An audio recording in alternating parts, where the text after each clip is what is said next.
And then, it's, I had a comic, I was in Phoenix for the All Things Comedy Festival, and we did one of the like all-star shows where it's basically 4 or 5 headliners, and you do 2 shows at one big theater. So we did the Orpheum Theater in Phoenix, one of my favorite venues I've ever done. It was so cool looking. And it was Brian Callen, Theo Von, Big J, who has a special drop-in on Netflix tomorrow.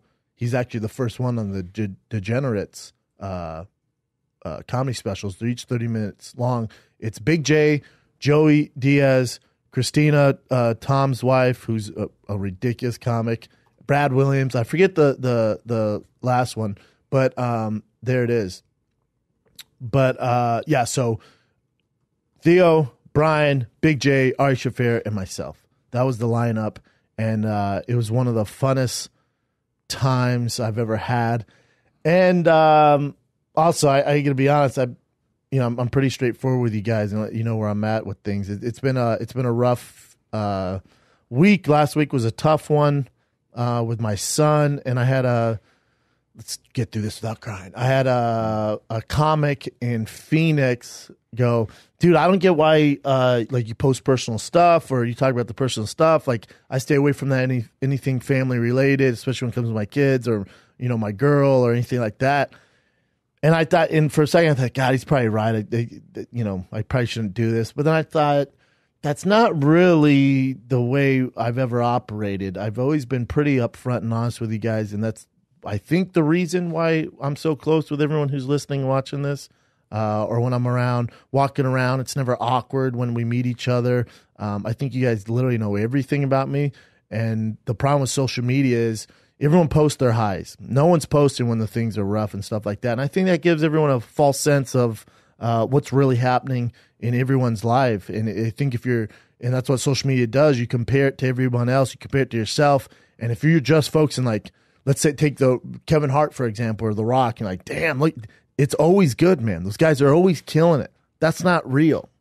That's not real. That's what those guys, choose to post stuff like that, and that's their given right, and they're obviously doing it for a reason. They're fucking killing it, and they're the 2 most famous guys in the world. And I'm not calling them out. That's just an example. But I've never been that way. I on the podcast when things were going terrible with Fox, I was pretty honest with you guys, and actually that's the reason why Fox terminated our contract early, because we were going through these negotiations, and they went, as we're leaving, I went, all right, well, we're just going to separate, go our separate ways, and I think it's for the best. And they went, cool. So at the end of the year, let's not do anything crazy. You just go your way, we'll go ours. And because they wanted, 50% of our stuff and didn't want to do this TV show, which, again, I'm not going to go into that. But however, they go, but please don't go on the podcast and let everyone knows what is happening. I went, well, no, man, that's what we do. That's I want to be upfront with everyone and honest. So when we do make the change, no one's blindsided. Plus, it's stressing me out and stressing Brian out. So I want the fans to know what's going on, so they understand the temperature of the podcast and why we're acting the way we are. And he goes, I'm telling you, man, I wouldn't say anything. I went, all right, well, that's how you do things, how we do things. Next day, I went on, told you guys what's happening, and they terminated the contract literally as soon as that podcast posted. I don't regret any of it. Or, I was going through the fight camps. You guys been on this journey with me for a long ass time with the fight camps with Mitrione and Orlovsky and the Travis Brown stuff and retiring and what I was going through before the fight, how I was scared, and after the fight and retiring, all that stuff, all that. We've been on this. And I don't know. I don't know why I'd stop now. So with my son, he started having these seizures, right? It's a tough one. So they came out of nowhere, and he would just start like shaking and seizing up. God, I don't know if I'm going to be able to get through it.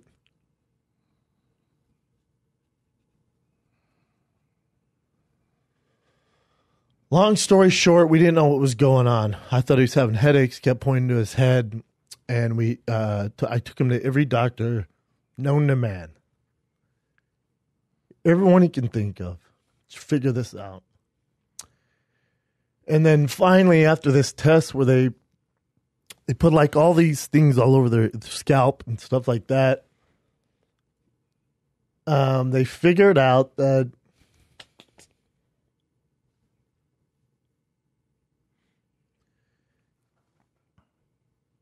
and I guess this is best case scenario here, is that it's benign epileptic seizures. So, I'll get through it, guys. It's Monday. Hold on.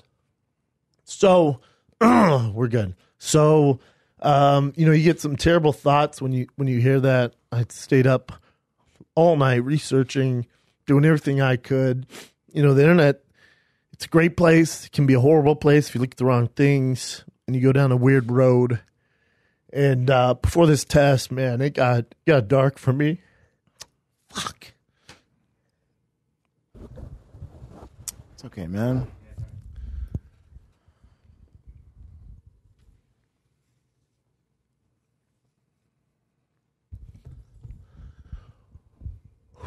So anyways, after this test, I guess out of all the things, the benign epileptic seizures is what they found out. They figured out, and thank God, because there's parents out there who go through similar things and way worse, and they never find out, and it takes years for them to find out. And they have to go through so many tests. And thank God we found out. And it is something that he should eventually grow out of. That's where the benign comes in. And he's having one, every 8 to 10 days. And the more research I went through and the fans reaching out and friends,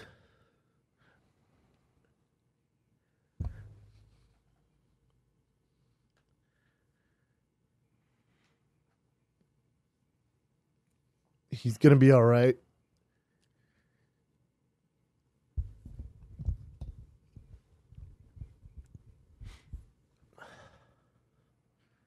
And so, one of the best things about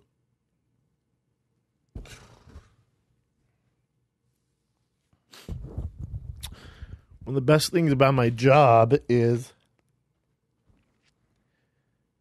I get so many people reaching out and tell me like what they're going through, and that's why I do this stuff. You got this, man. Yeah.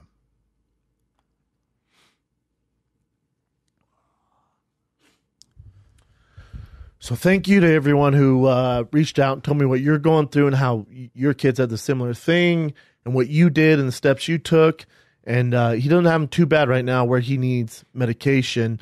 But through all the doctors and through all the trials and through the fan support, the emails and the DMs, and people tell me, this is what I did, and how even CBD oil can help. And so I got some of the best CBD oil in the world, thanks to my brother and one of my best friends, Todd Feldman, through someone he knows, and started giving my son that. And since we started giving him that, we haven't had any issues so far. So awesome. Fingers crossed, because it's going to happen.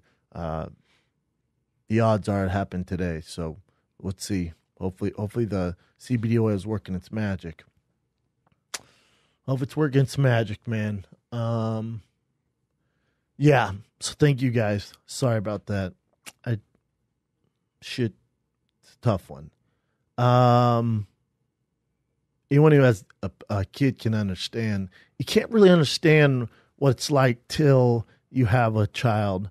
What that and people told me growing up, or even years ago before I had a son, what it's like having a kid and how scary the world is. And it's just, I'm sure there's people out there listening right now who's like, come on, dude. I know, I get it. I was the same. But when you have a child, for those parents out there listening, they're like, fuck, I get it, man. I get it. So after all the other stuff, though, and all the other things it could have been, I guess we're lucky. If you're going to have to deal with something like this, I guess we're lucky. So my first instinct was I got really mad. I got really, really mad. And then it's time to go to work and figure out how to solve this problem, stuff like that. So that's what's going on now. Other than that, he's same old TT. He's killing it. Happy kid. He's in school right now. And that's what it is, man. That's what it is. Thank God for people who are way smarter than me, and friends who have been through either similar things or been through things to help me get through this. So love you guys and all the fans out there gave me support and checking in on me and my son and stuff like that. Tell you what's interesting, man. You guys know this. I'm not a very religious dude. I've been to church. I've been to Bible study, stuff like that. But as soon as something this dark happens, the first thing I started doing is praying. I didn't know what else to do. I had no idea what else to do. And that's what I started doing. The scariest times of my life, I started praying. For whatever that means, I need to look into it. Before my fight, I was scared to death, I pray. Afterwards, I would win the fight or lose, I'd pray. If something goes wrong with my son, I pray. Fucking airplane turbulence is awful. Looks like it's the last time you're ever going to fly that shitty Southwest flight, I pray. Something with that.